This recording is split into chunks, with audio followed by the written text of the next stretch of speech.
Mr. Mayor, it's 6:30. Are we ready to begin?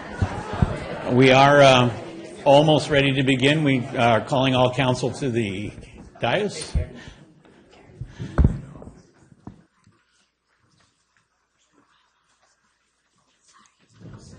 Well, thank you all very much for being here Recording tonight. in progress. And welcome to an exciting new year in Petaluma. I mean, the new year always is exciting, and it's exciting to welcome new faces and have them help us continue making Petaluma better for all. Now, I'd like to invite Maria Galvez and Monica Aparicio to provide information to those who wish to join us in Spanish this evening.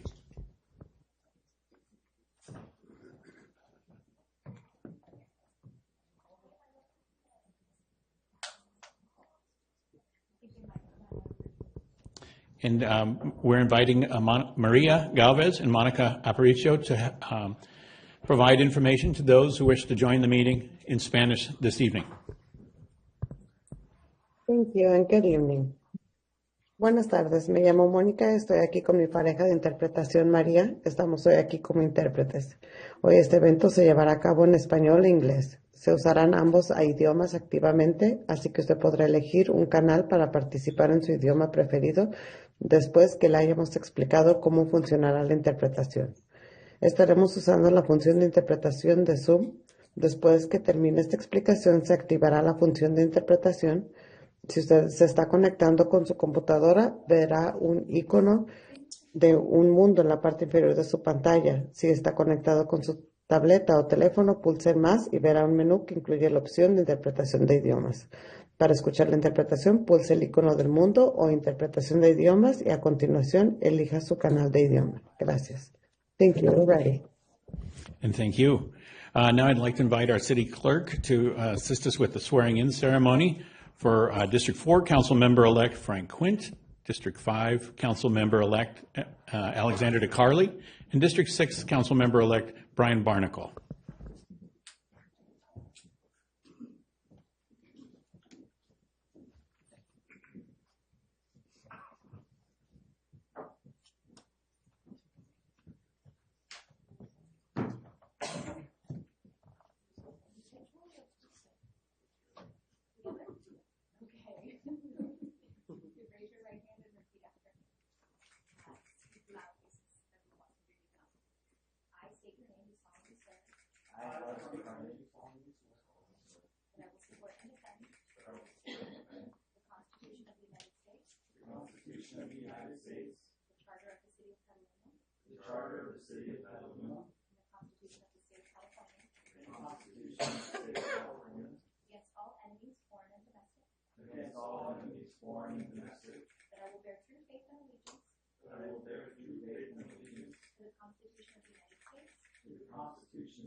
And with that, good evening and welcome to the regular meeting of the Petaluma Community Development Successor Agency for Monday, January 6, 2025.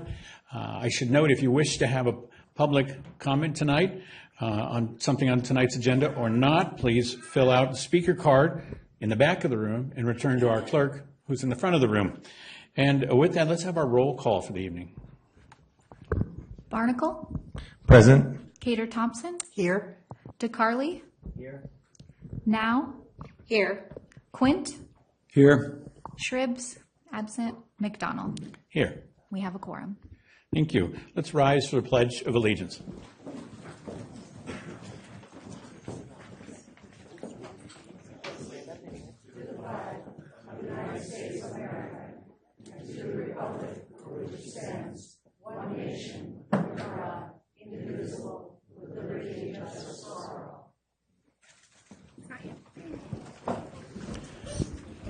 And a moment of silence, please.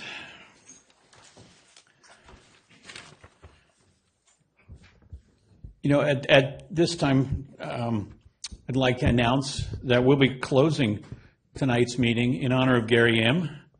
He's a cherished member of our community who passed away in December. Gary retired as CEO of Clover Stornetta in 2005 after a remarkable 20-year career during which he helped shape the company and the broader community. Gary married his high school sweetheart, Lynn, in 1960, and together they built a life in Petaluma. Lynn passed away in 2024 also, leaving behind a legacy of kindness and compassion that she and Gary nurtured together. The contributions of Gary and Lynn to our community run deep, from helping establish the original Boys and Girls Club of Petaluma to Gary's dedicated work with the Chamber, and their impact is still felt today.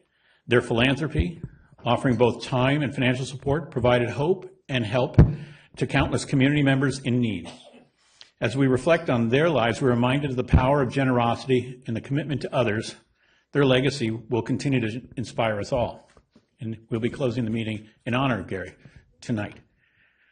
And continuing on that thought of legacy, we must also note the passing of our former President Jimmy Carter, a champion for people, human rights, voter rights, and election fairness. And in his major accomplishments being peace efforts in the Middle East, the creation of the Department of Energy, the creation of the Department of Education, and other things. And I'd like to read a phrase that President Carter repeated often in his communications and continues to be a light for all of us. Our dreams are big, our hopes are high, our goals for the long term. The path is difficult, but the only failure is not to try. I think that's good guidance for this council and the community at large.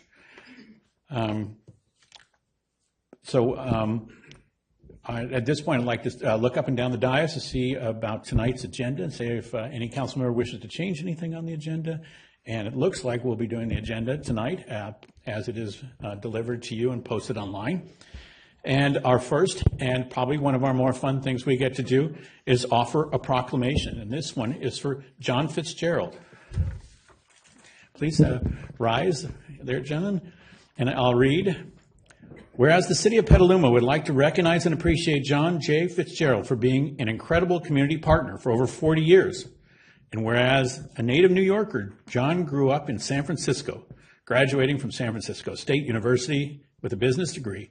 Following his time in the Army, he began taking civil engineering classes at the College of Marin and Heald's College. John moved to Petaluma in 1975, and after receiving his licenses as professional land surveyor and civil engineer, he opened Fitzgerald and Associates in 1979.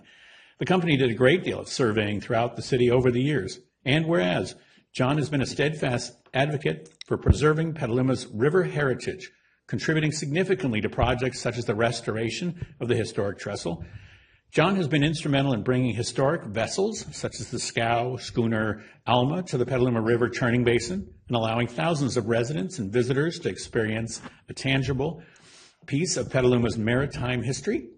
And whereas passionate about the need to educate people about the beautiful and historic Petaluma River, John co-founded the Petaluma River Festival in 1986. And from 86 till 1997, the River Festival's estimated 30,000 annual visitors enjoyed boatloads of fun, food, and music, celebrating what John called Petaluma's longest park. And whereas an avid community volunteer, he has been appointed member of many local committees, such as the Sonoma County Water Agency, Zone 2A, the Flood Control Advisory, the Petaluma River Access and Enhancement Plan Advisory, Parks, Music, and Recreation, Petaluma Chamber of Commerce River Committee, the Central Petaluma Specific Plan Advisory, and Petaluma's Development Code Advisory. And whereas His peers and fellow citizens have recognized John's unwavering commitment to Petaluma and honoring him with the title of Petaluma Good Egg in 2012 and Petaluma Citizen of the Year in 2004, both testaments to his efforts in promoting and preserving the city's rich history and vibrant community spirit.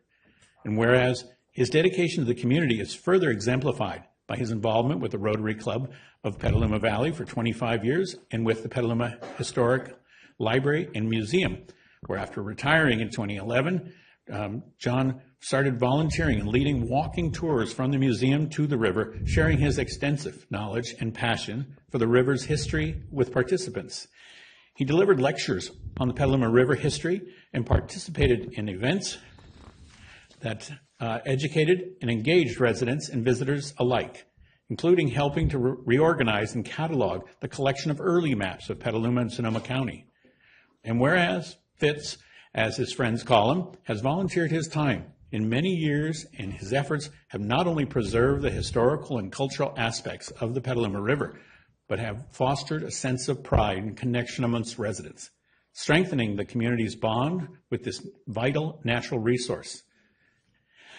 And whereas John's unwavering dedication to the betterment of Petaluma serves as an inspiration to all, demonstrating the profound impact that one individual's passion and commitment can have on a community, his legacy of service and advocacy continues to influence the city's development, ensuring that Petaluma's rich history and natural beauty are preserved for generations to enjoy.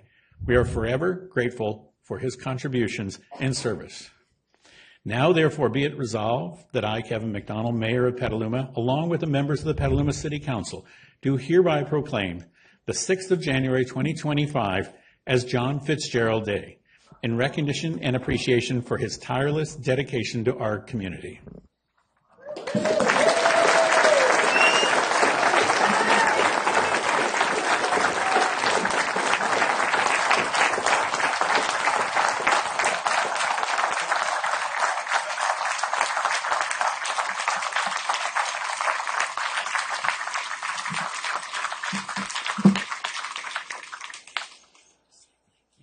Thank you very much. I appreciate it very much, and thank everybody for their attention to me. Thank you. And thank you, John.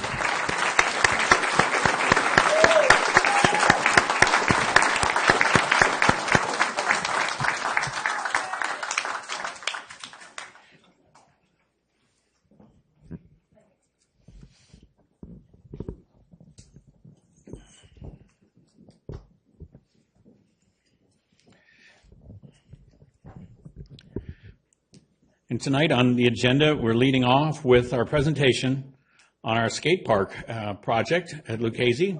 And I'd like to invite Drew Halter, the Director of Park and Recreation, and Josh Mischall, Senior Civil Engineer, up to the podium to start the presentation.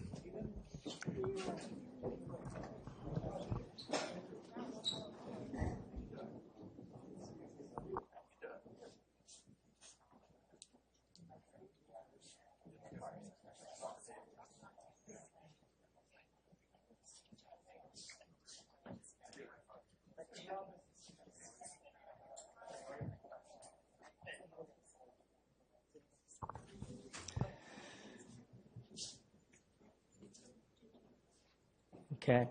Thank you, Mayor, members of the City Council, City Manager, staff, and community. That's a tough act to follow, but we appreciate having this time tonight to provide you all with an update on the Lucchese Skate Park project. Again, I'm joined here by Josh Minshall, Senior Engineer with Public Works and Utilities. We also have George Howard, Administrative Engineer or Assistant Engineer with Public Works and Utilities. We're also joined on Zoom with our project design partner, Matt Fluhe with Grindline Skate Parking, Inc. And we also have our consultant, Nick, with RSA in the audience. Next slide, please. So as many of you recall, last May was the last time we brought this skate park design before the council and community. During that meeting, we had the design elements adopted, and we've been working collaboratively since then to prepare what we're going to show tonight, which is an update to those projects. Tonight is really that opportunity to check in with you and the community to talk about not just the skate park design itself, but some of those other opportunities to integrate other elements of the park into the project. Again, the goal remains the same, to build a world-class facility that makes Petaluma proud, but we know that we're building this within an existing park. So as we get closer to those construction-ready bid documents, it's really important that we bring these updates to you all so we can have a good conversation. Tonight, I'm going to go very high level with a project summary and timeline, a little bit into design, but then I'm going to introduce Josh, which we're really going to spend the majority of tonight talking about what's next and what are the new updates to share with you all. That's going to include the public art, the tree planting, sports lighting, and the restroom improvements. Next slide, please. So we're going to take you at a really quickly up to speed here. If you remember, this project was really born out of an incredible community need. We are really proud of our existing skate park. It is the 4th oldest in the state of California, as we're reminded, but we've grown a lot since the mid-90s when this skate park was developed, installed, and not just the culture around skating, but the needs of this community have changed and evolved. And this project was born primarily from that in 2019. We heard loud and clear from our community when we did the initial outreach for our Measure M Parks Access that the skating community really wanted to feel heard, have opportunities to skate. And then in 2021, as we developed those council goals and priorities together, the skating park community was right there with us, urging us to take action.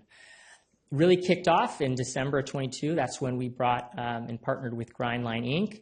And since then, we embarked on a project to assess the existing park, which turned into developing alternate sites. And we started at 10, worked our way down to 4, and then it was a pretty strong vote of confidence for Lucchese Park to integrate as the park that would meet our needs for the future of skating. At each point, and then I think the takeaway from this slide is at each point we make some of these critical decisions on site location or design elements. We've been going back out to the community through workshops at the community center, at the senior center, and here at public meetings through the Recreation, Music, and Parks Commission.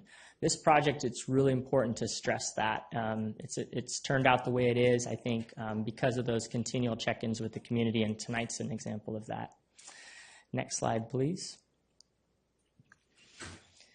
So since the design was adopted by council in May, we've taken to the Tree Advisory Committee in October. They've been working on the SPAR, which is the architectural review, in November. And then we're tonight at a presentation to kind of give you an update on what we've learned and what are those recommendations on site integration from here. Next slide, please. So give you a very high level overview of the design. I think literally in this slide, we are recommending the design is really get integrated into some very active portions of the park. You'll see the multi-use soccer and lacrosse image to the north.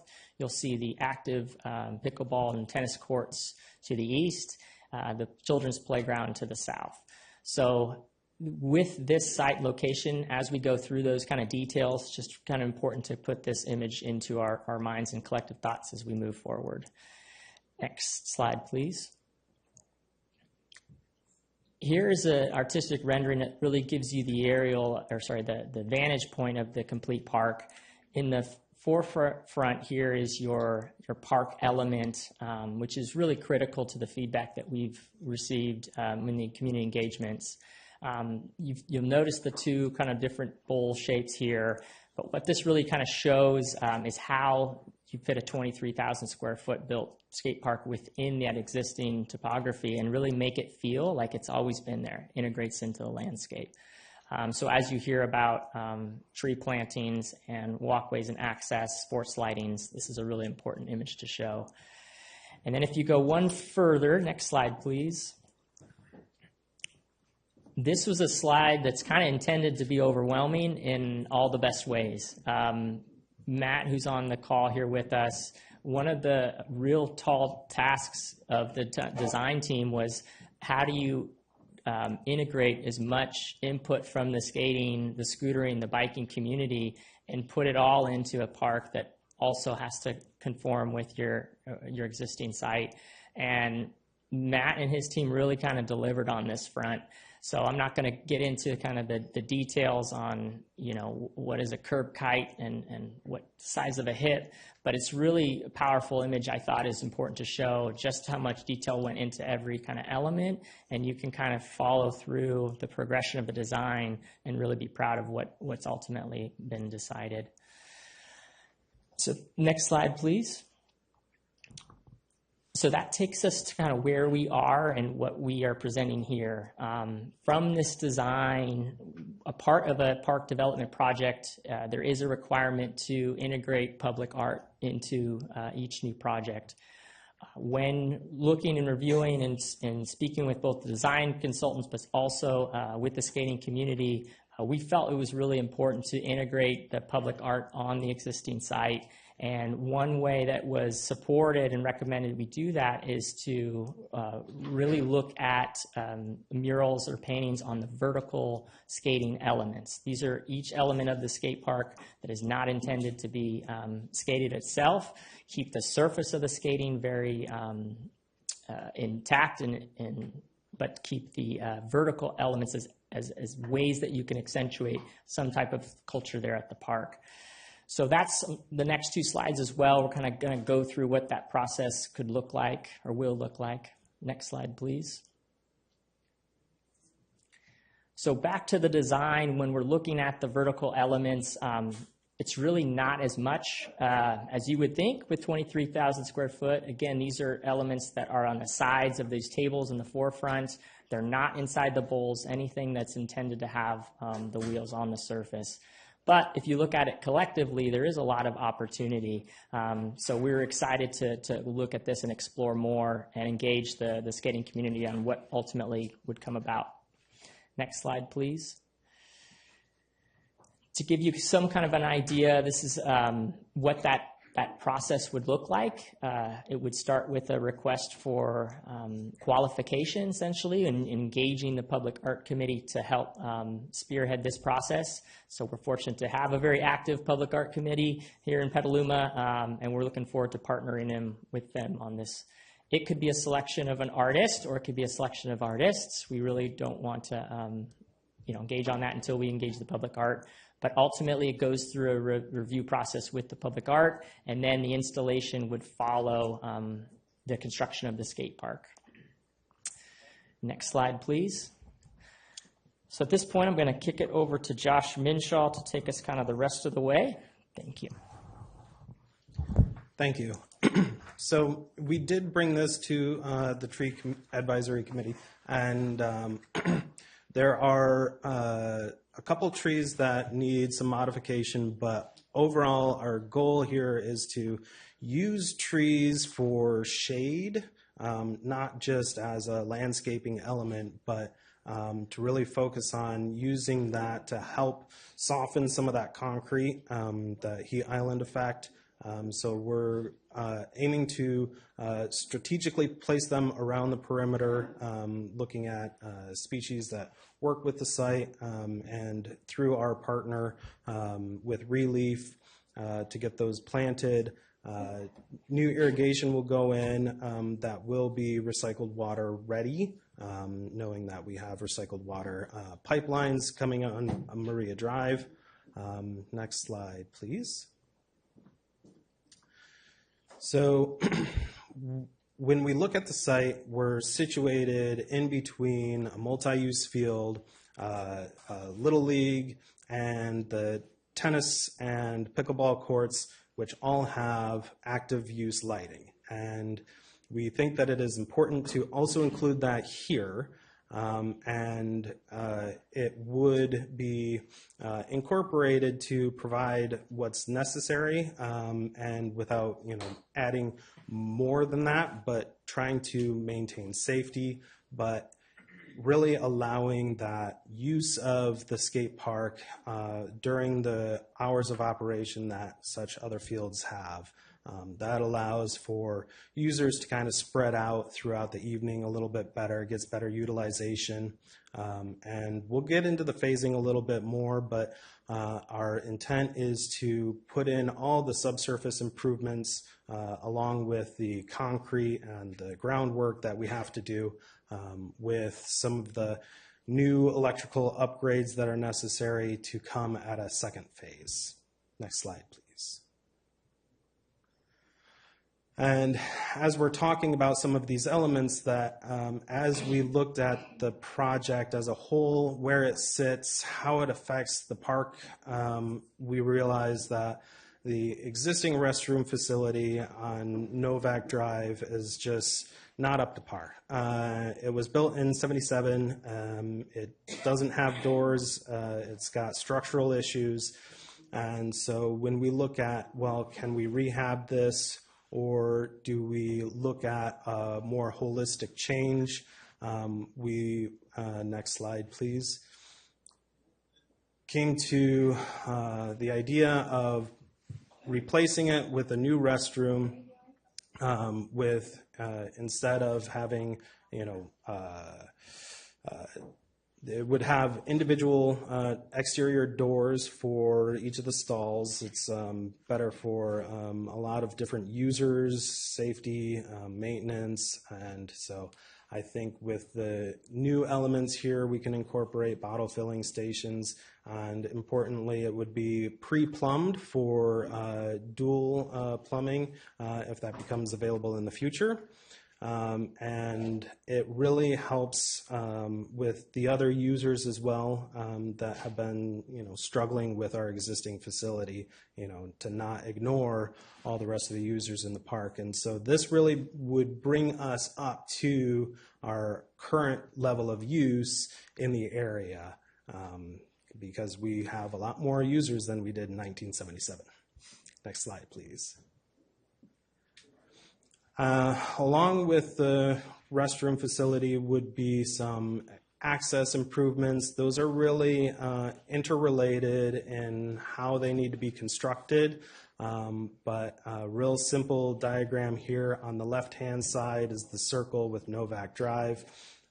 This would be done as part of the second phase, and it would ideally limit our construction impacts for a second phase within this sort of area, to help with reducing the impacts during the whole construction process. Next slide, please.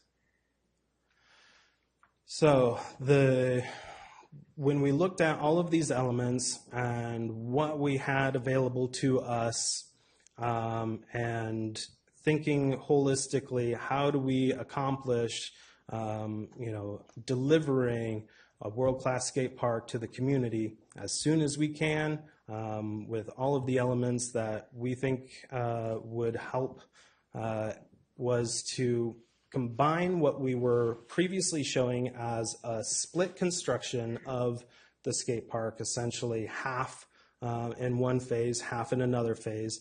But with this revisioning, we are proposing to construct all 23,000 square feet of skate park this summer. So that is the big news.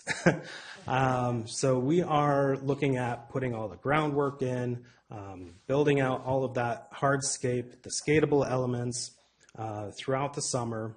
And then in the fall, we can get to the public art installation and landscaping. And landscaping, it's all timing on what works best for what season. So we get better results planting in the fall and winter than we do in the summer.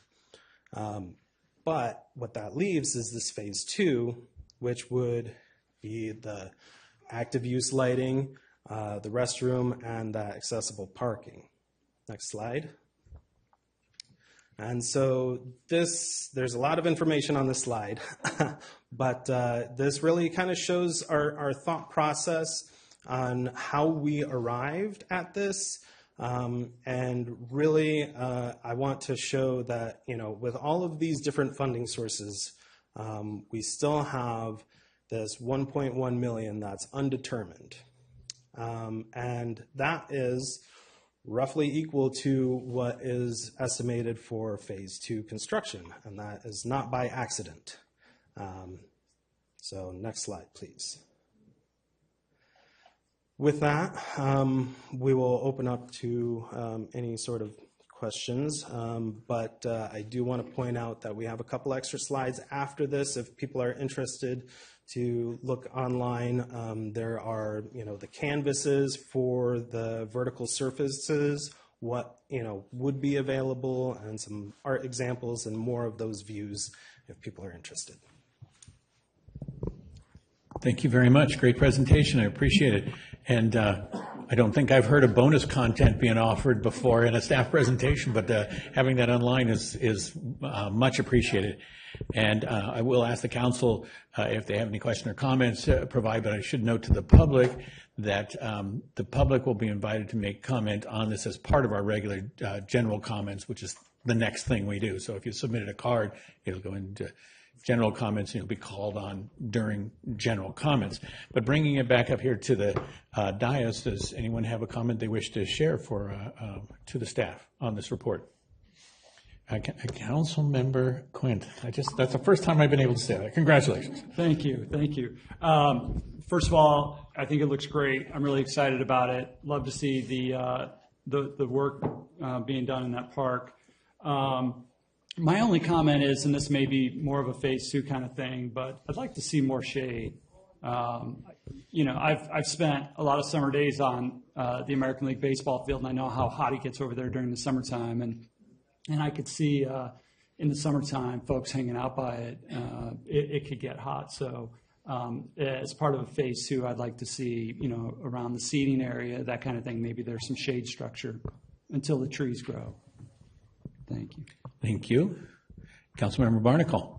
I'll echo that comment and definitely make sure there's plenty of seating around the pickleball when we do get to that. I know I've had some conversations with some of the pickleball folks, and I know they're going to be really excited about the phase 2 improvements.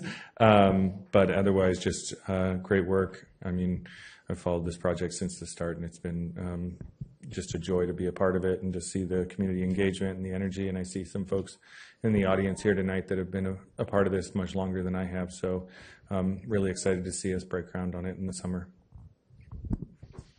Thank you. And Councilmember DeCarli.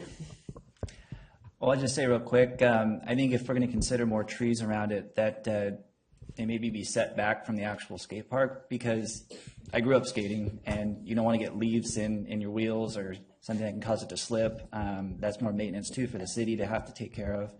And then I think, too, I wonder if it's necessary to put out the art bid, because I think the skaters will take care of that pretty quick before the concrete's dry. That is a very good point. As a parent of one of the earliest skaters on the existing skate park, I feel like they've got their money's worth out of that park, and I know a lot of what went on there related to maintenance at a later date. And so, Councilmember Now. Since we're talking about the skate park and I'm thinking parents, as the mayor pointed out, is there going to be seating for, mom and dad and grandparents want to hang out and watch away from the actual park itself? Yeah, and I'll offer a response, and then if Matt, if you're on and you want to chime in, or if I leave everything, please feel free to step in. What you can't really see from the artist renderings is really working with the berms that we create. So the opportunity to add, natural canopy and then sit under the berms on the elements outside the skating park was really exciting when we went through the design. There is some seating and some opportunity, especially at that intersection between the sports courts, tennis, pickleball, and the kind of the park course. But when you're out there and you have the berms that kind of create that valley, and we know we're going to over excavate with our soils, the opportunity to kind of work that into some of the natural seating was exciting for us. Matt, seating, you have anything else to add? I think you covered it pretty well, Drew. There will be some accessible seating for, those who aren't able to maybe get to those natural relief areas, those bermed areas. So we'll have that ADA accessible seating. And just like Drew said, our vision kind of when we were creating the design was to utilize that berm between the skate park and the soccer field and the existing vegetation as well to provide, natural shade relief and a sort of a natural viewing area as well. Thank you. And, I think it's worked really well at Lucchese Turf to have that berm and parents on that berm. That's worked as a great seating area. I appreciate that detail being in here.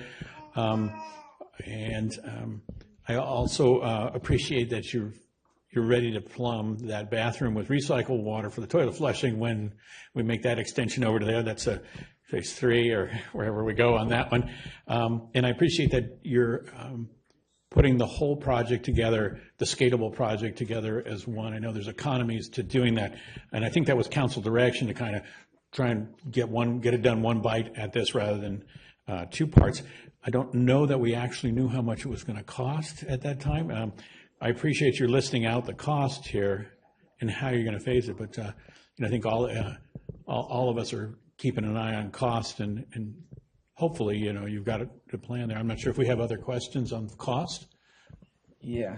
I have a quick question on cost and where some of the money we're talking about tonight's coming from, and that's a little over $200,000 from Prop 68 that was originally supposed to go towards Lucchese, Kenilworth. And this is more a question for staff that why was that money, why did we decide to go with building something new versus, something more like McNear Park where you've got a lot of it in disrepair right now and putting it towards that and rebuilding what we've already got versus adding new?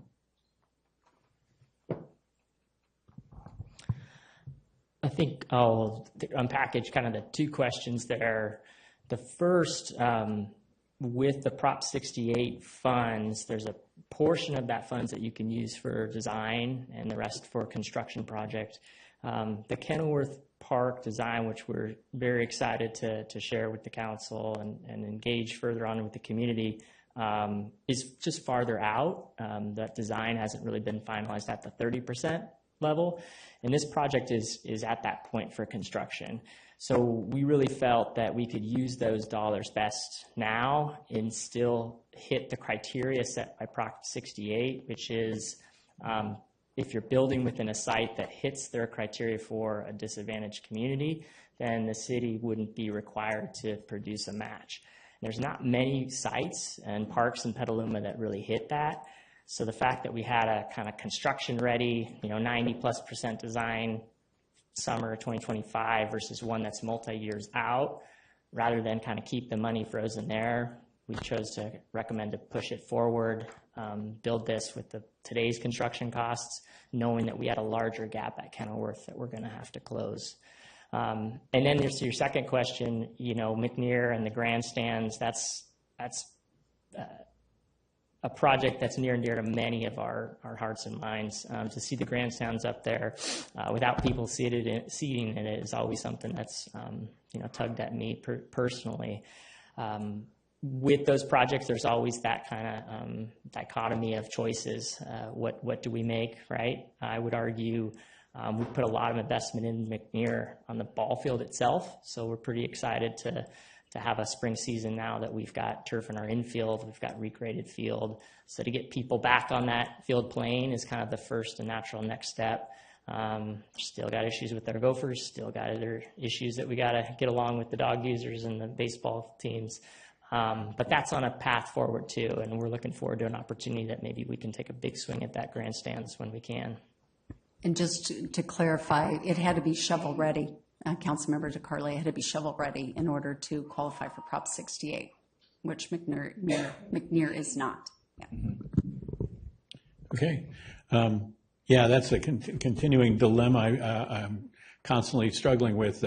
We're so far behind in all of our infrastructure, but we're making so many good strides. We're getting good new things done, but we have old, so thanks for pushing the ball forward. Great presentation. I hope you'll be here to listen to the public comments, if any, made during general public comment. And now we'll move to general public comment for the evening. And during general public comment, the public is invited to make comments on items of public interest that are within the City Council's subject matter jurisdiction and that are not listed on the current agenda. Public comments are limited to 3 minutes per person, and depending on the number of persons wishing to address the council, time will be allocated in equal shares, totaling no more than 20 minutes. I'd like to ask the clerk if we have any comments that have come in early, and then also to help with our intro. Absolutely. We did receive 13 general public comments ahead of time, and those are posted online. And at this time, I will start a 30-second clock for general public comment.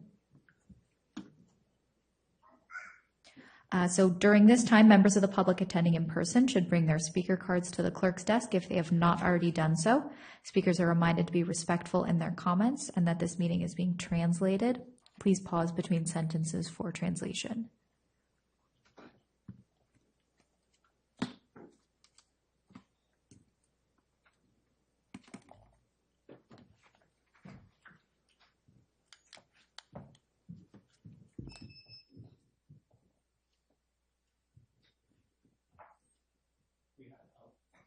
We have 11 cards submitted tonight for public comment, and so 11 into 20, that's a 2 minutes per person. Let's set the clock at 2 minutes.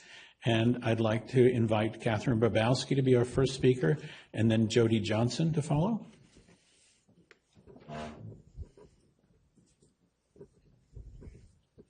Yes, my name is Catherine Babowski. I live at the Little Woods Villa Mobile Home Park at 1821 Lakeville Highway. Our management, Harmony, is given our rent bill at the last second of the month on the 1st. And our rent's due on the 1st. It should be given, we should get the rent money, our rent bill 2 or 3 days in advance. This month they gave it on the last second on the 2nd. And also too, they've been giving us notices that they're going to be turning off our water, saying it's for maintenance. They're not doing any maintenance in that mobile park at all. And also, too, the management actually illegally invented 18 against my mobile home at 31, which is not a legal parking area. And also, too, Harmony, well, first, the lady that lived in, the resident lived in Space 2. She made out a will, and she donated in her will, saying that she was donating her mobile home to the City of Petaluma Park and Recreation. And she gave her copy of her will to Daryl, Space 7. Harmony is renting that mobile home without the City of Petaluma's permission. And this management has been having her family, well, Harmony's been having people park illegal on the fire lanes in the mobile park. That's illegal. And then there also, too, there's been dogs running loose with no leash. And Harmony's been breaking the laws statewide for many, many, many years. And this has been dragging on way too long.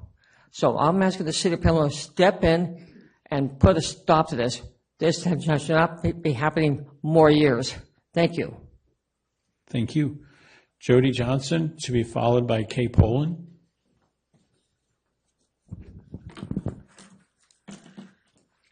Good evening, City Council and City staff. Our mobile park residents of Petaluma welcome Mr. Quint and Mr. DeCarli.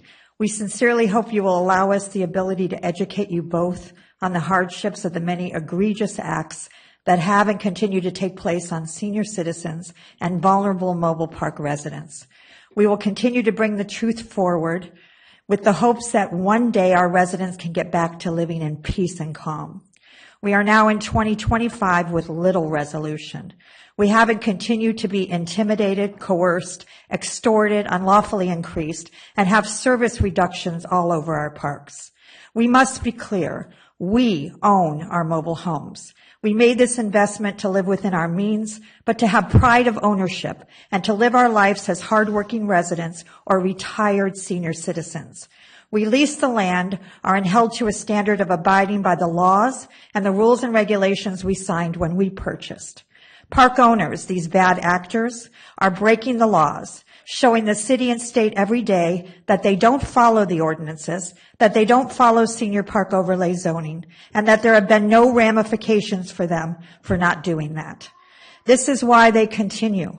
They feel emboldened that the city and state do not enforce when it comes to them. We are sensitive to lawsuits against the city, and we of course are aware and prideful of the city that revisions and zoning have been voted in unanimously by the previously seated council. We know the courage that it takes to make the well thought out and well-researched decisions you made and continue to make. We are, however, at a crossroad. We are well past enforcement. Youngstown residents once again are aware that another park-owned mobile home has gone into contract at 71 Michael Drive to a young family with very young children. The buyer has been told it is an all-age park. They have been given fake rules and regulations of an all-age park.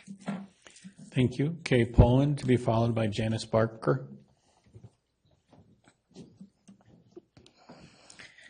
Excuse me. No senior signs back up since April of 23. No rules, regulations being supplied that are lawful with senior park status. No purchase contracts or lease contracts that state senior park, 7 Bell, 114 Pamela Court, 119 Pamela Court, 31, 45 Pamela Court, and now 71 Michael Drive, all sold willfully as an all-age park. To add fraud to this new buyer, not told that they put in a notice of closure to the city, new buyers other than one who was complicit with them not being told this was a senior park. Fraud is not putting the senior park overlay in the disclosure notices. Important to take notice that out of the 5 senior parks in Petaluma under the overlay, Youngstown is the only one not following it. They are literally screaming to you all, we will do whatever we want. Your ordinances, your zoning will never stand in our way. In fact, their employees stated to a resident just yesterday, why are you fighting it? We already won.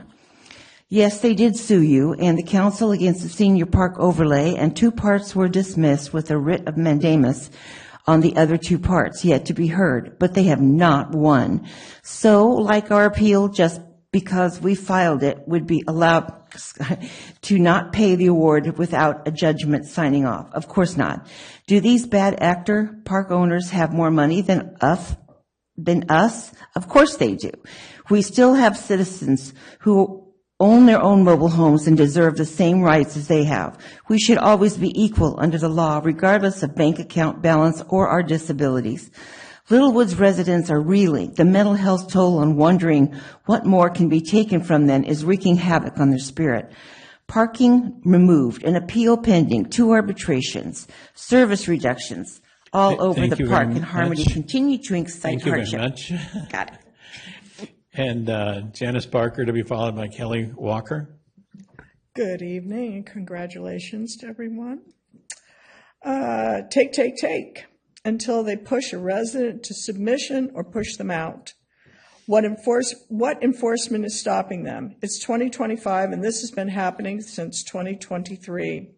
Littlewoods residents not asking for a handout. They are asking that for many years, they have lived there, they have been parking in the same spots, and then under fake notice, fences go up, no opening, and just because the bad actor park owners say, you now have no parking. This is wrong.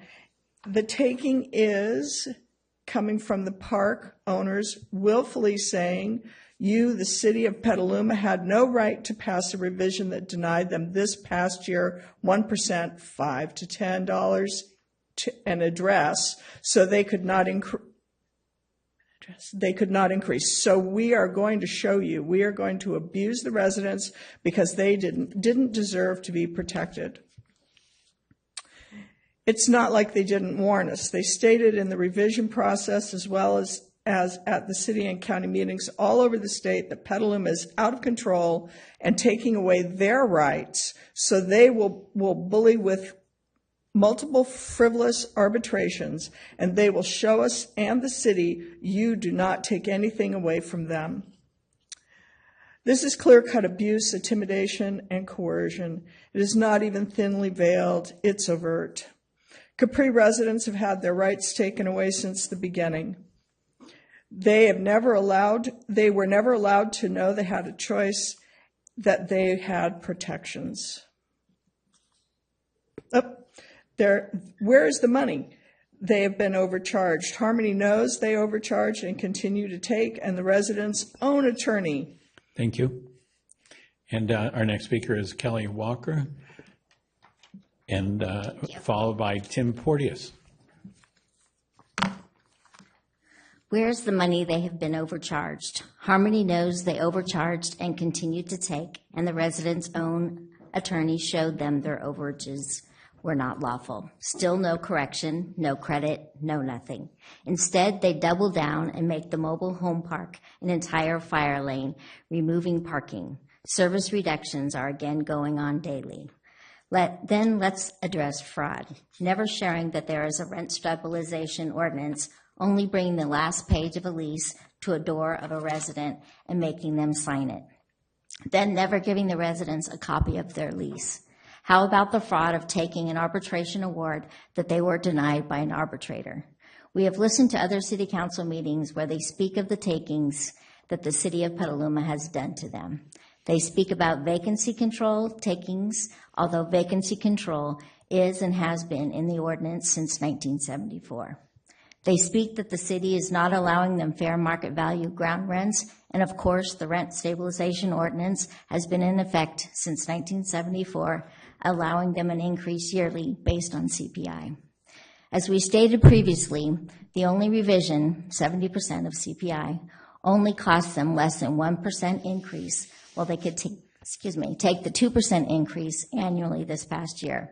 Where is the enforcement? We, the residents, are thankful for your diligent research and for the City Council's votes of doing what is clearly right. It was and is courageous because you, the city, like us residents, don't welcome continued costly litigations, but we are well past enforcement. Our parks are unrecognizable as they were just a few years ago. The cost of this is the mental health crisis that has manifested in our beautiful residents. Youngstown has experienced 2 suicide attempts and major mental and physical health deterioration. Thank you. Tim Porteous, to be followed by Deborah Roberts.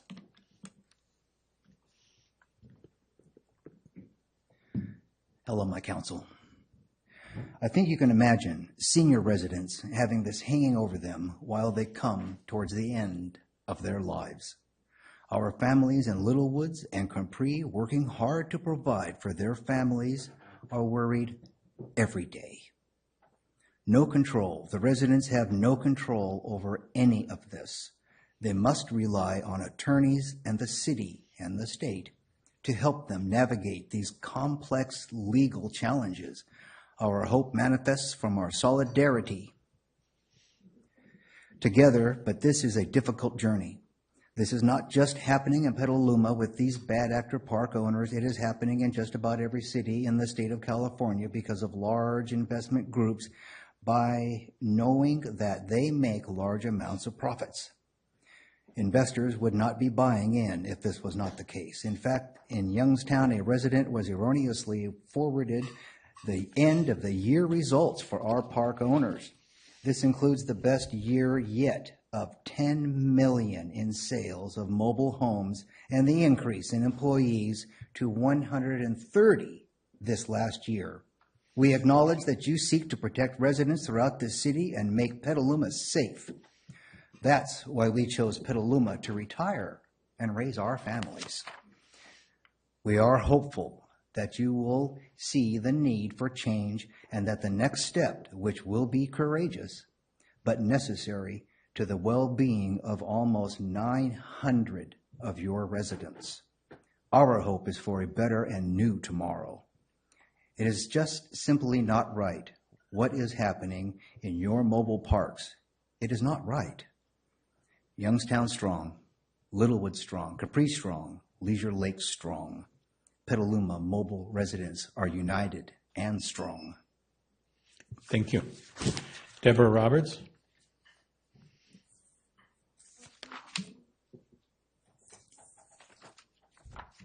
To be followed by Robert Hanson.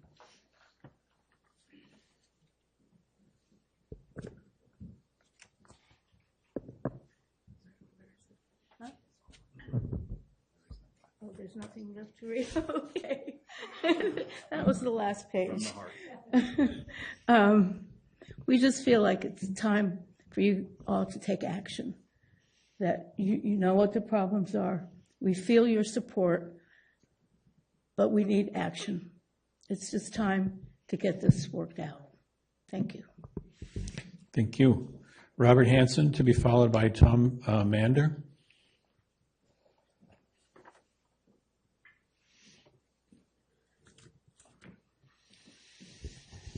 Good evening, everybody. To everybody, I wish the very best in health and spirit. To our new city council members, congratulations. My concerns tonight are the massive manipulation of the vote count in the state of California. As a terminated California precinct inspector, my concerns with lack of voter ID and provisional ballot, our dirty voter rolls. Tom Fenton, Judicial Watch, went into the LA County voter rolls and eliminated 1.2 million illegal voters. Unfortunately, that was after the recall election. To the last election, I watched the registrar of voters with the state of California dribble out mail-in ballots 30 days after close of elections until they overturned 3 Republican seat wins and gave them to the Democrats. This is how Gavin Newsom maintains his control in the state of California. We do not have free and fair elections in the state of California until the citizens of California demand voter ID. Actually, at this point, I'm going to interrupt and have some Hand count and microphone to paper be. ballot. Mr. Hanson? We will never have Mr. fair Hanson, I'm going to ask. Thank you. Our next speaker is Tom Mander, to be followed by Sandra Shand.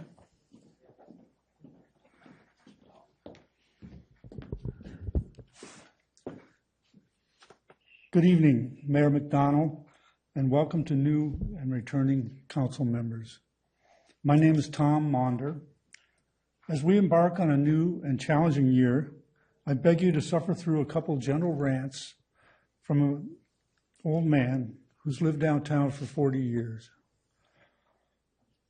I am deeply concerned that home prices and rents are so high that Generation Z and millennials have given up hope of ever owning a home. Our tenant protection ordinance is not helping. Rather, it ensures that tenants remain renters forever. When the previous council boldly made this controversial law permanent with no expiration date, a verbal assurance was given that it would be reevaluated after 2 years.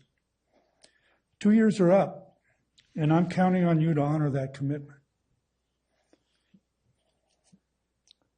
Over the years, I've watched City Council move progressively to the left, stepping into areas beyond its purview, ignoring popular opinion, disregarding private property rights, becoming more socialistic, and forcing the private sector to foot the bill. Now, thanks to district elections, you're each beholden to only a small group of neighbors and donors. Nevertheless, I encourage you to embrace the bigger picture and beware of unintended consequences when acting boldly. Despite a couple of disappointments, you have earned my respect and support. Thank you each for your service. Thank you. Sandra Shand, to be followed by Lydia Aslan.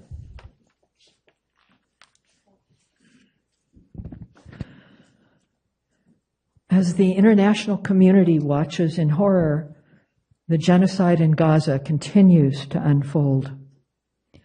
After speaking to people who opposed the ceasefire resolution that a broad coalition of Petalumans urged you to pass, after speaking with those opposed, I think I've come to see how dedication to a cause can become self-righteousness, an imagined sense of superiority and entitlement, the belief you are exempt from all laws, an embracing of power, and the will to use it ruthlessly.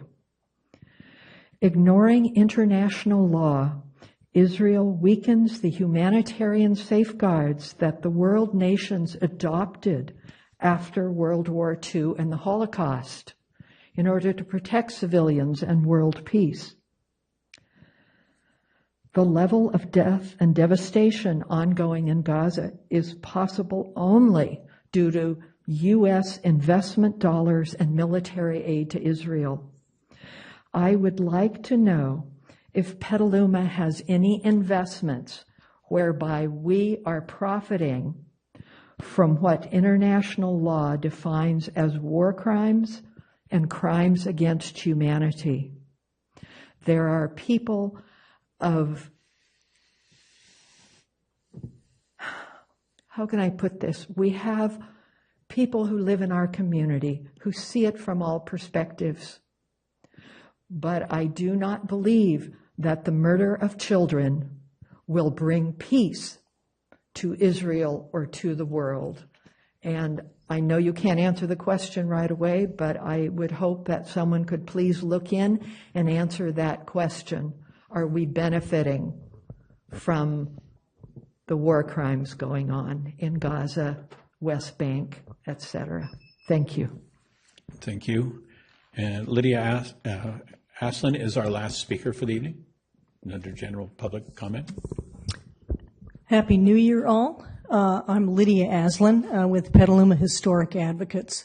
I'd like to congratulate our newly sworn-in council members and offer a quick public service announcement to our two first-timers as a way to hit the ground running on another ongoing hot-button issue, which is the Downtown Housing and Economic Opportunity Overlay.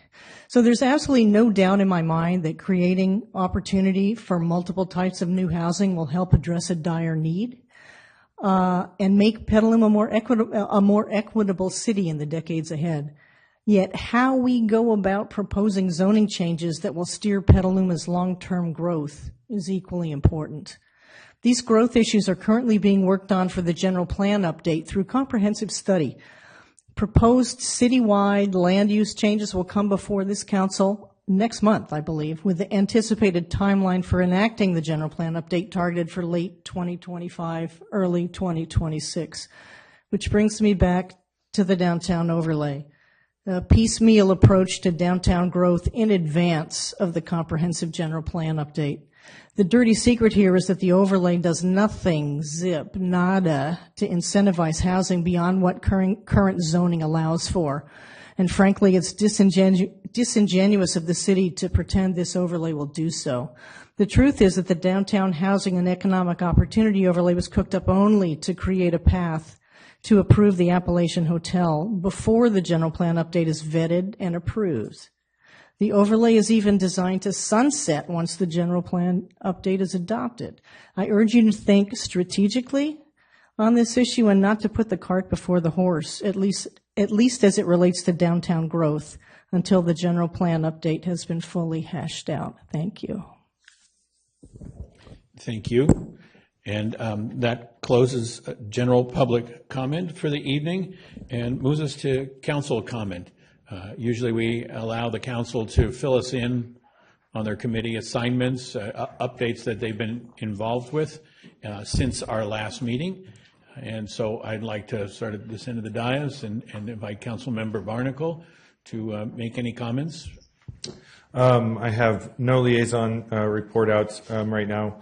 I will say to the gentleman who spoke, I may have been elected by a district this time around, and only 1/6 of the city voted. But I'm going to continue to consider and do my best to represent the needs of everybody in the city. If you're not in my district, reach out to me. I'm going to continue to meet with anyone in the city. The districts is how we were elected. It's not how we serve, and it certainly isn't. I think I speak for the whole council, but we're always thinking of what's best for the whole city. To the mobile home park residents, thank you again for coming.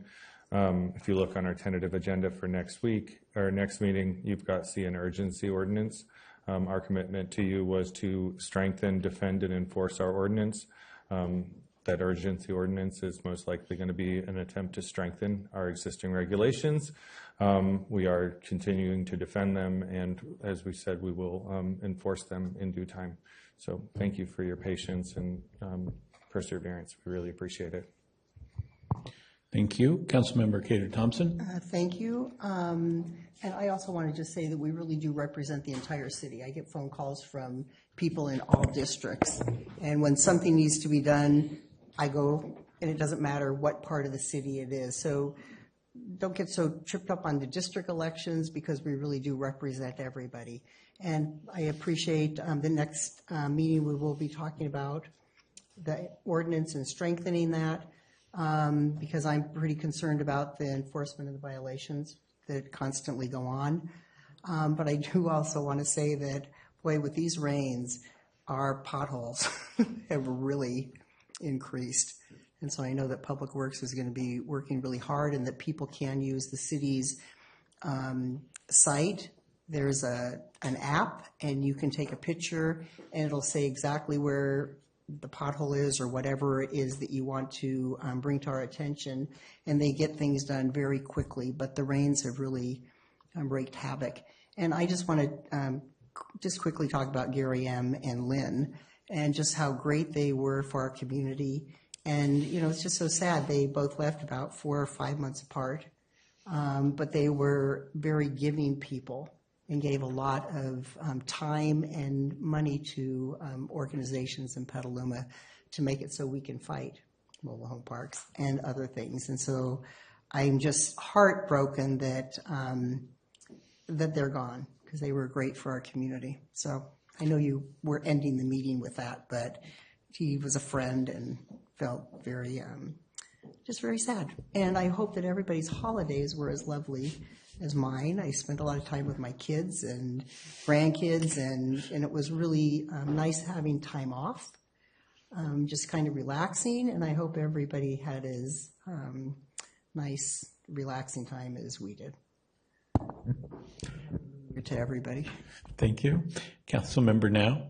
Thank you, Mr. Mayor. I don't have any liaison reports to make due to the holidays last month, but I do want to congratulate our 2 new council members. Looking forward to getting to know Councilmember Quint. And I have known Councilmember DeCarly since his preschool days at Happy Days Preschool. And I have feedback here. I don't know why I have feedback. Sorry about that. Do I need to trade mics? Is it muted now?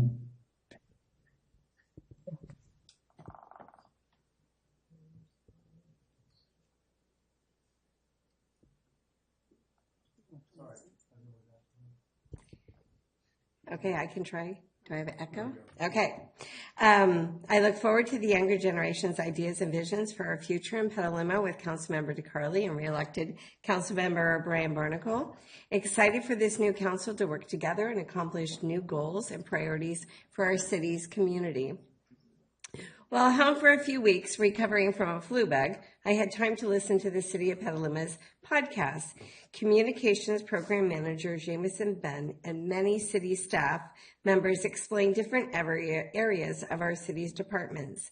In 2024, 4 podcasts were made with important subjects like COTS, safe streets, fire safety season, and city government. I'm looking forward to listening to one Petaluma podcast and learn more about our city And I thank you to the city staff for these informative roundtable podcasts. And I recommend to everybody finding those podcasts and listening to it. If you have some free time, you can do it while you're walking, while you're exercising. It's really awesome to get an inside understanding and listen to these wonderful city staff explain our government. And this is just one way the public can stay in touch with the city of Petaluma. We're a full service city, and I highly recommend downloading the Engage Petaluma app on your phones, as Councilmember Cater Thompson referred to. I did it while I was out walking after the rains, and I really want to thank Public Works for responding for those emergency calls that came through during the holidays and filling those potholes. And thank you to the Petaluma Police Department and the Petaluma Fire Department for keeping our community safe 24/7, which meant some staff members had to miss celebrating the holidays because they were serving the community and working. And I got a phone call from someone who lives on the west side, so we really do think about the whole city, who had a sewer problem the day before Christmas, and she was in a panic. And I can't thank the staff enough for going out and responding to her call. John Fitzgerald, the proclamation is close to my heart because I was part of the Petaluma River Festival, and there's lots of Fitz stories to be told, and he's a fellow good egg. So I really thank the city for realizing how wonderful John Fitzgerald and giving him a proclamation. And also Gary and Lynn M. were just wonderful human beings. And I'm proud to be part of this community. And welcome. Thank you. And that's a good reminder about what our city staff does to keep the city rolling. Our city manager constantly refers to us as a full-service city, and I thought of that as latitude, but apparently it's also daytime, nighttime, and all time. Councilmember DeCarli, welcome, and do you have any comments you'd like to share with us this evening? Well, no liaison reports yet, but I do want to say that it's a little surreal finally sitting up here. This is something I've thought about doing for many years now. People have joked with me about doing it, said I should, and you know, I finally decided I wanted to do it for myself and for the town, for the people too. And you know, so I'd like to thank all the thousands of people that supported me and voted for me, and the thousands more I hope to gain as friends and community members. And you know, we live in a very special place here.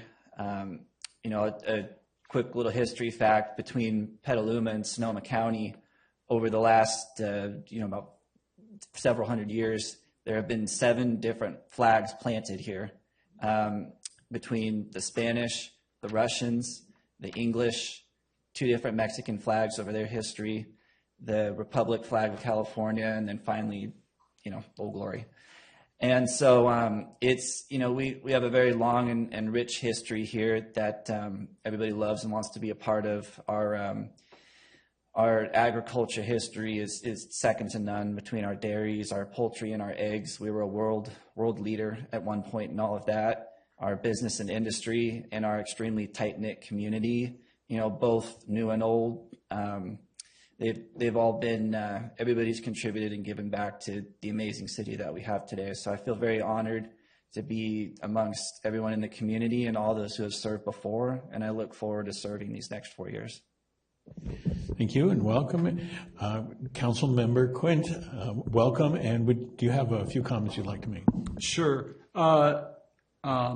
No formal liaison comments, although I will add that in December, as part of the Pedestrian Bicycle Advisory Committee, had the opportunity to do a deep dive review of the draft action plan for inclusion in the ATP. So that's one important step that's needed to move our ATP along, and so I'm excited to see that progress there. I'm absolutely thrilled to get to participate with this team. I'm looking forward to rolling up my sleeves and doing good work. And I'd like to just recognize the city staff for really the great vibe that's going on at the fairgrounds. Had the opportunity to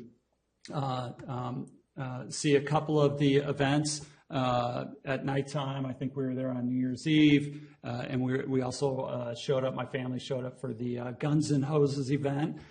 Man, I was surprised at how great those guys could skate. That was pretty impressive. But anyway, the parking lot was full. Naga looks great. It was wonderful to just be able to walk through the fairgrounds with the gates open and go see Naga. So I'm looking forward to. I just want to recognize, that didn't exist. It wasn't that long ago that opportunity to use that space. It just didn't exist, and I think we're off to a good start. And I'm looking forward to more. Thank you. Thank you. Welcome. Yeah, the Luma Ice is really pretty special this year, and to have Naga inside there is a real treat. I hope everybody's had a chance to go. I'd like to also give a shout out to our lighted bike parade that we had this year. And this year it was on the east side, took a tour, and I swear we went on every street on the east side, wound our way through things. And Councilmember Quint and others who were with the ride, and others who were with the ride was our police chief and our assistant police chief on cycles. I mean, we had great police support, and I want to thank the whole department. But it's really fun when your community servants are within the group, being part of the group like that. I'd like to also note that this coming Friday, we have the Corona Road Smart Station opening at noontime, and that's just a real milestone for the city to achieve, to have our second smart station. It's going to be wonderful. And tied together with that is the Meridian housing there with its affordable housing units, and 130 units, of which 30 some odd are permanent supportive housing, exactly the kind of mix that we need in our community.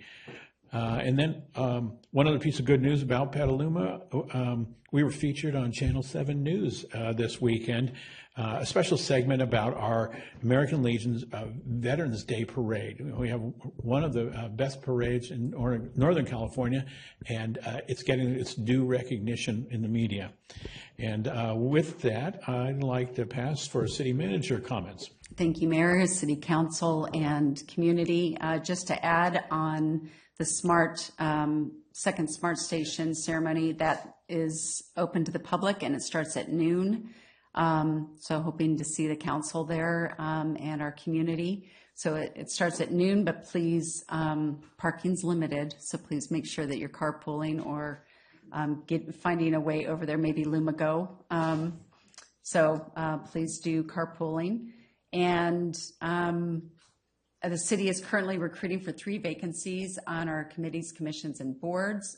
We are looking for a seat each for Groundwater Sustainability Advisory Committee, our Pedestrian and Bicycle Advisory Committee, and our Transit Advisory Committee. So seat is open for each of those.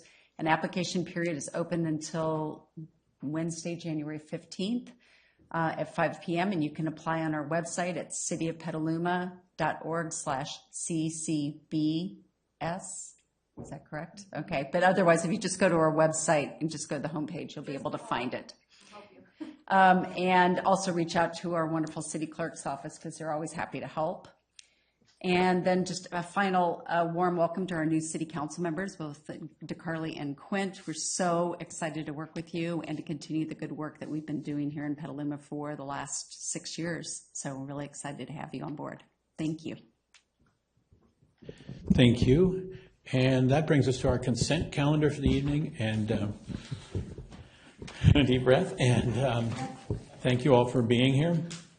Now, on the consent calendar, I'll look up and down the dais to see whether any council member has a comment on the consent calendar. And I just want to note that in item 3, the council liaison appointments. Yeah, did you want me to say something, Mr. Mayor? Or do you I think I got it. Let me see if I get it right. Okay. Okay.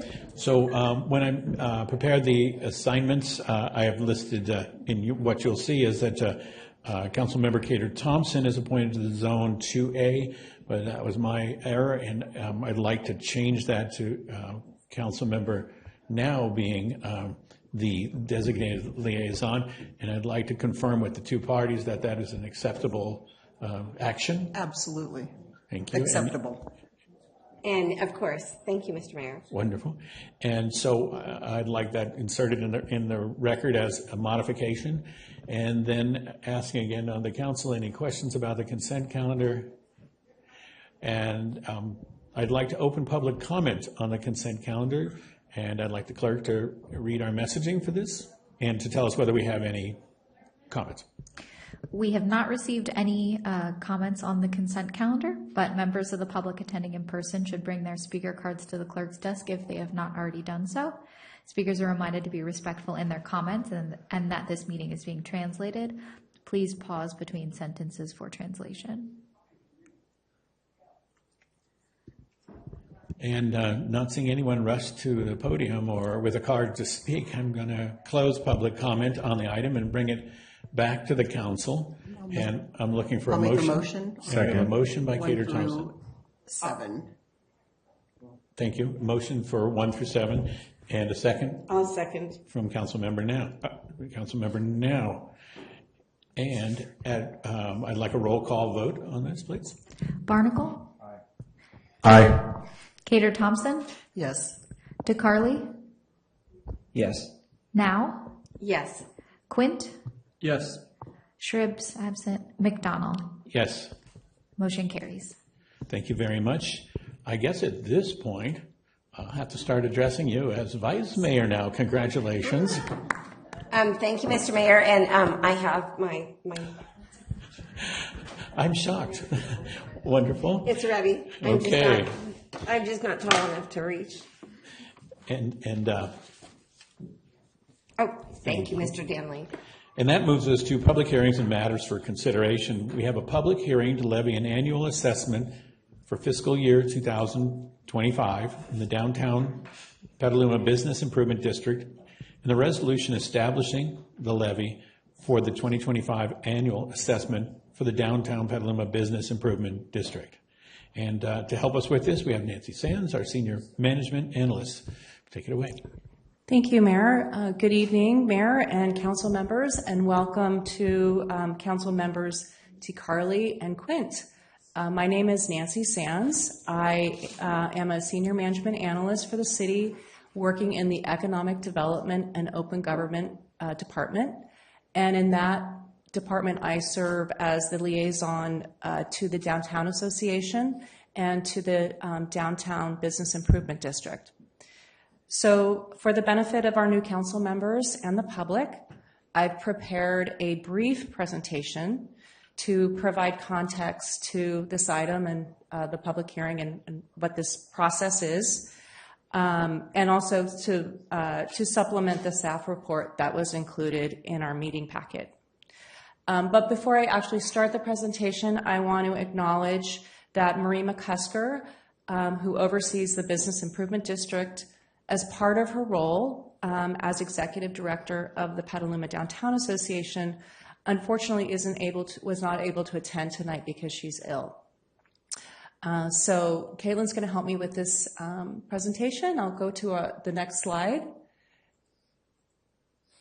which is what is a business improvement district?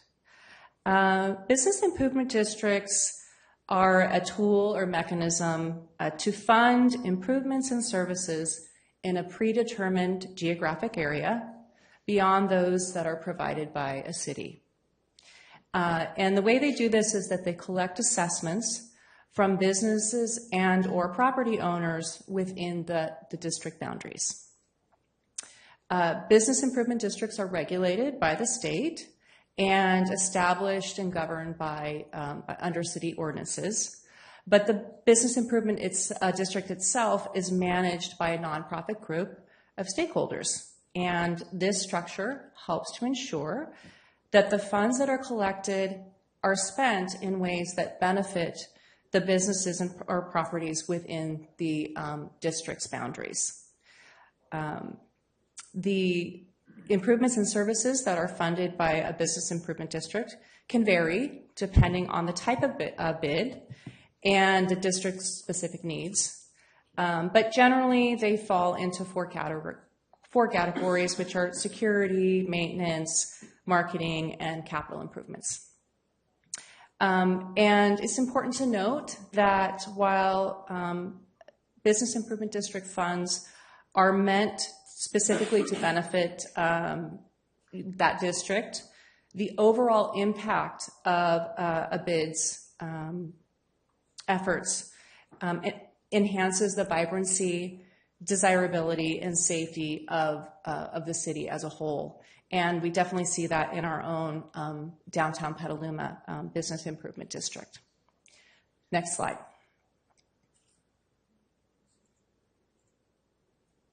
So in California, we have three types of bids.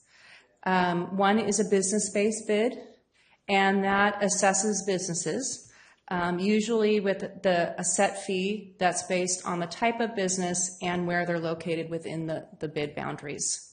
The business-based bids can fund physical improvements with an estimated useful life of 5 years or more, such as benches, trash receptacles, decorations, or parks.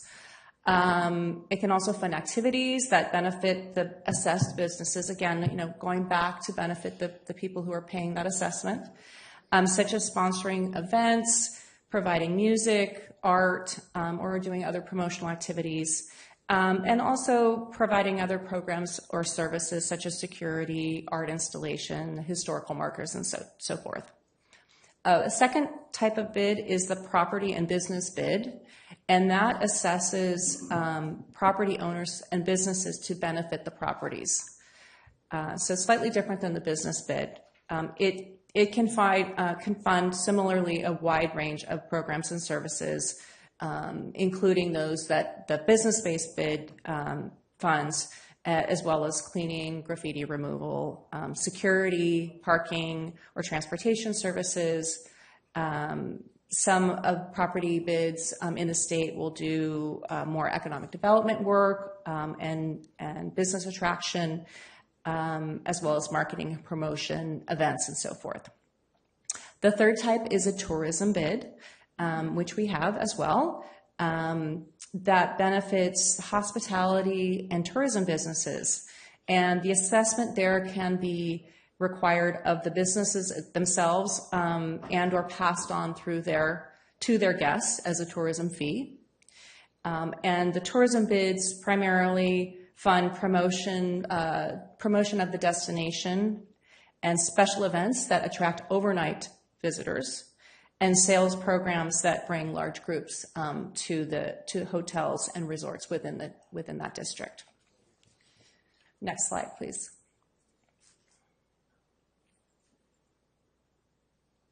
So now I just want to focus really quickly on our own Petaluma, downtown Petaluma Business Improvement District, which is a business-based bid. Just briefly, it was established by City Council action in 2000 at the request of downtown businesses and through the state-governed process. And it is managed by the Petaluma Downtown Association. Its boundaries capture commercial areas that stretch on the north end to Gallen Street and McNear Avenue on the south end, Howard and 6th Streets on the west, and Lakeville on the east. And just about under 600 businesses are in the boundaries of the bid. The bid has allocated funds consistently to key areas, marketing, security, administration, and beautification, and its budget in 2025 reflects that. And next slide, please. So the next slide, this slide shows the budget of $64,000 and the various ways that the Downtown Association and the Business Improvement District directors will be allocating those funds. So next slide. And these are just a few of photos to represent the improvement and services the bid has funded, including the activities downtown, such as the sidewalk sale, the trick or treat, the Santa's riverboat arrival, banners, holiday decorations, cleanup. We had a great cleanup last year in February, early February. I know some of our council members participated, and grateful for that. And again, lots of different promotional efforts to bring people downtown to be there participating and going to our downtown businesses. So one of the important things that the bid does also that's not reflected here are their monthly meetings. And those are opportunities to talk about not only bid business, but also to support the businesses in their own success. And I want to acknowledge the team at the Downtown Association and the Board of Directors of the Business Improvement District and the Downtown Association for really taking leadership this year in bringing in business development advisors who are helping our businesses downtown improve their marketing, their promotional, answer questions about budgeting and so forth. So the bid is not only just about improvements and services, but also providing services and networking and support to the businesses within the bid.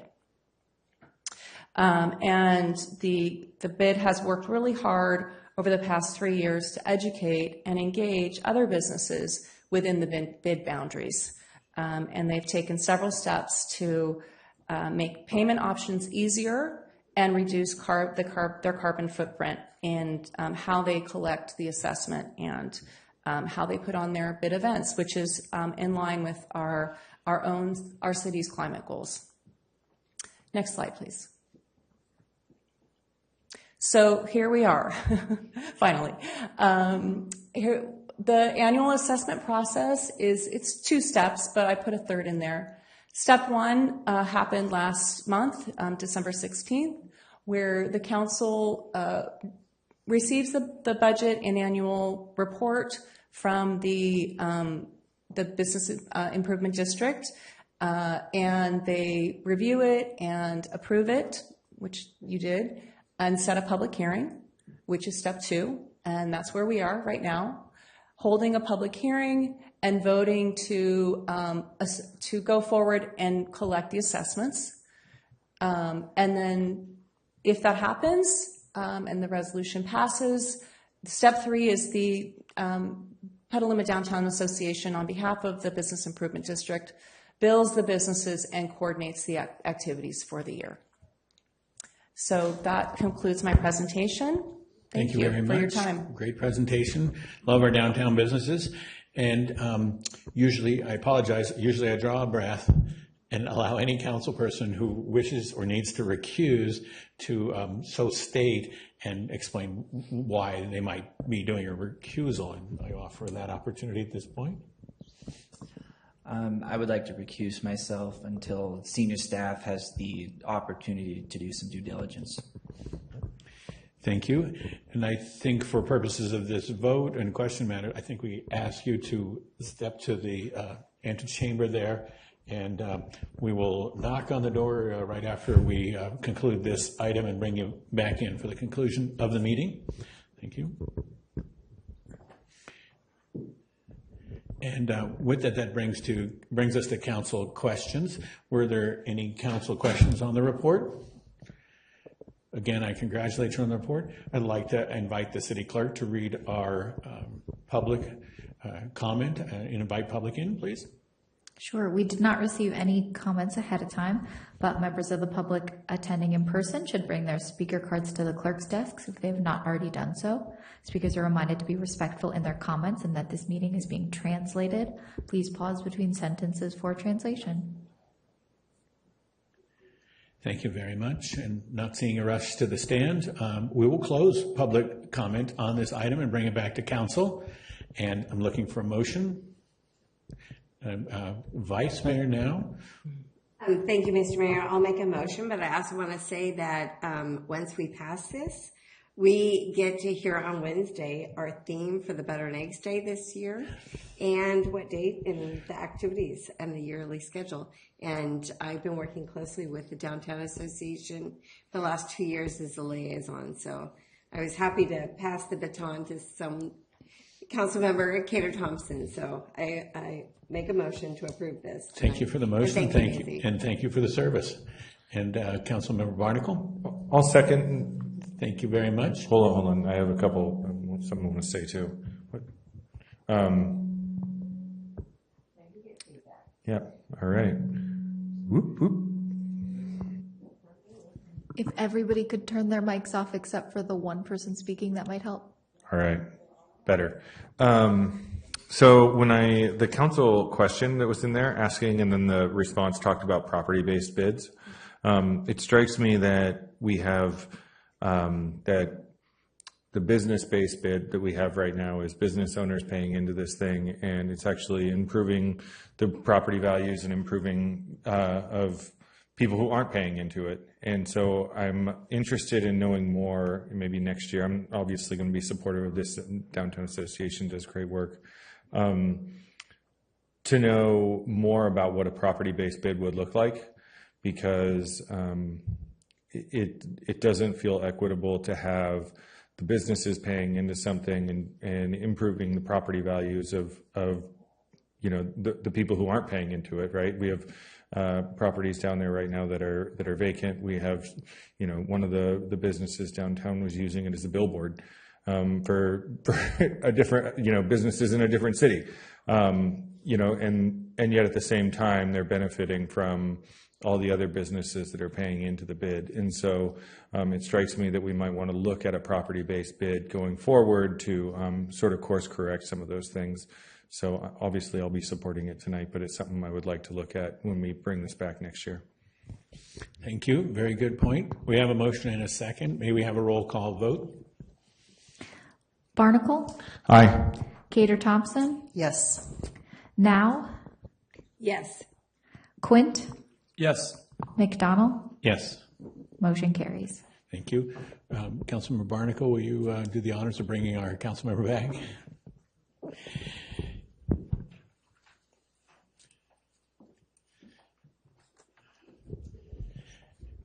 And so that takes us to towards the end of the meeting, and I just want to note again that we've declared that we're closing this meeting in honor of Gary Ann, who was a great contributor to our community and as such should be recognized by the whole community. And with that note, I'd like to declare that we are complete and adjourned for the evening. Thank you very much.